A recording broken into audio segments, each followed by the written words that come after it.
Жұмаққа кіру үшін сау елінен жерініп, сау анасын дерттетіп, сау ақылдан айнып, сау денесін жарып жатқандарға өздері жиі сілтеме жасайтын хадистерге сүйене отырып, бұл мақсаттарына жетудің әлдеқайда тиімді һәм бейбіт жолдарын ұсынғым келеді.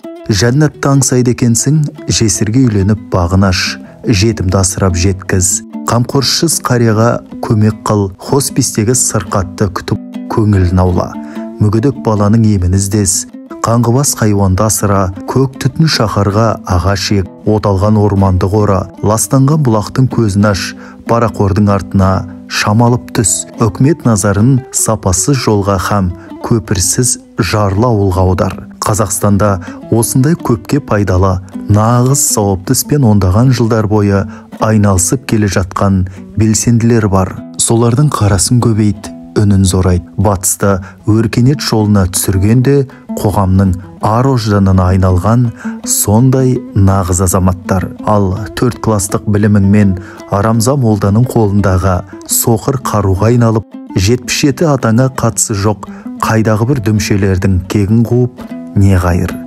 Ақылға сал, іс жүзінде кімнің мұсылман екенін бір ойла.